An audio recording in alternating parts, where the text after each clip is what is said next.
Assalamualaikum warahmatullahi wabarakatuh. Perkenalkan, nama saya Andini dari Prodi Kebidanan Fakultas Kesehatan Universitas Cokro Aminoto Makassar. Saya akan menjelaskan materi tentang perdarahan pervagina. Pertama, pengertian perdarahan pervagina. Pendarahan pervagina atau pendarahan yang keluar dari jalan lahir merupakan salah satu tanda waspada terjadinya gangguan pada rahim atau keguguran. Kedua, perdarahan postpartum. Pendarahan postpartum adalah pendarahan pervagina lebih dari 500 mili atau lebih setelah kala 3 setelah plasenta lahir. Fase dalam persalinan dimulai dari kala 1, yaitu serviks membuka kurang dari 4 cm sampai penurunan kepala dimulai. Kemudian di kala 2, di mana serviks sudah membuka lengkap sampai 10 cm atau kepala janin sudah tampak.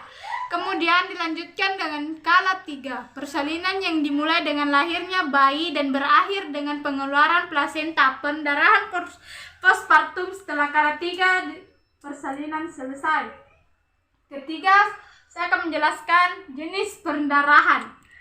Pendarahan ada 2, yaitu pendarahan pervagina primer, yaitu pendarahan yang terjadi dalam 24 jam pertama setelah persalinan. Penyebab utamanya adalah atonia uteri, retensio plasenta, sisa plasenta, robekan jalan lahir, dan inversion uteri.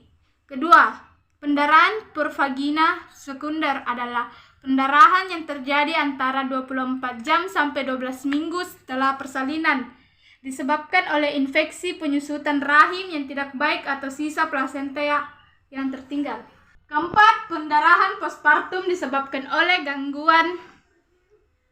Pertama, TON atau atonia uteri. Pendarahan postpartum bisa dikendalikan melalui kontraksi dan retraksi serat-serat myometrium. Kontraksi dan reaksi menyebabkan terlipatnya pembuluh-pembuluh darah sehingga aliran darah ke tempat plasenta menjadi terhenti.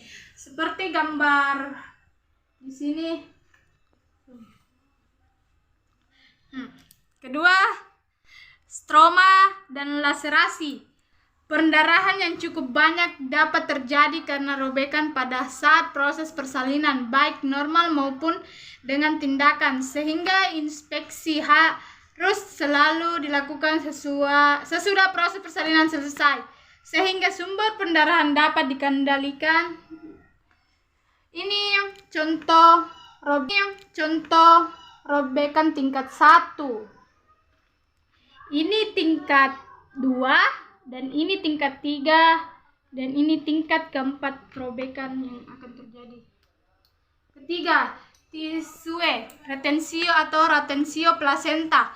Pendarahan terjadi pada bagian plasenta yang terlepas dari dinding uterus. Bagian plasenta yang masih melekat melintangi retraksi myometrium, dan pendarahan berlangsung terus sampai sisa organ terlepas dan dikeluarkan. Contohnya ini masih ada sisa-sisa plasenta yang tertinggal. Keempat, trombofilia atau kelainan pendarahan. Kegagalan mekanisme pembekuan darah menyebabkan pendarahan yang tidak dapat dihentikan dengan tindakan yang biasanya dipakai untuk mengendalikan pendarahan, sehingga dapat terjadi setelah abruption placenta retensio. Inilah contoh gambarnya. Kemudian saya akan menjelaskan tentang penata laksanaan. Pertama itu penggunaan uterotonika atau oksitosin sebagai pilihan pertama, memainkan peran sentral dalam menata laksanakan pendarahan postpartum. Pijat rahim disarankan segera setelah diagnosis, dan resusitasi cairan kristaloid isotonik juga dianjurkan. Kedua, penggunaan asam tranexamat disarankan pada kasus yang sulit diatasi atau pendarahan tetap terkait trauma. 3. Peregangan tali pusar terkendali dan pemberian oksitosin dapat digunakan untuk menangani retensio plasenta. Kemudian pencegahan pendarahan pervagina dapat dilakukan dengan manajemen aktif kala 3. Manajemen aktif kala 3 adalah kombinasi dari pemberian obat uterotonika Setelah bayi lahir, pencegahan tali pusar terkendali dan melahirkan plasenta. Setiap komponen dalam manajemen aktif kala 3 mempunyai peran dalam pencegahan pendarahan postpartum. Faktor yang mempengaruhi pendarahan postpartum yaitu ada 6. Pertama itu usia. Pada usia 35 ke atas, fungsi reproduksi seorang wanita sudah mengalami penurunan dibandingkan fungsi reproduksi normal. Faktor predisposisi terjadinya pendarahan yang dapat mengakibatkan kematian maternal. Kedua, paritas. Paritas adalah jumlah kehamilan yang mempunyai viabilitas, bukan janin yang dilahirkan. Anemia dalam kehamilan, suatu keadaan yang ditandai penurunan nilai hemoglobin di bawah nilai normal, dapat menyebabkan komplikasi lebih serius bagi ibu, baik dalam kehamilan, persalinan, dan nifas, menyebabkan otot-otot uterus tidak berkontraksi dengan kuat. Keempat, riwayat persalinan. Riwayat persalinan sebelumnya sangat berhubungan dengan hasil kehamilan dan persalinan selanjutnya. Riwayat persalinan buruk ini dapat berupa abortus, kematian janin, eklamsia, preeklamsia, dan persalinan sulit atau lama. Kelima, bayi makrosomia.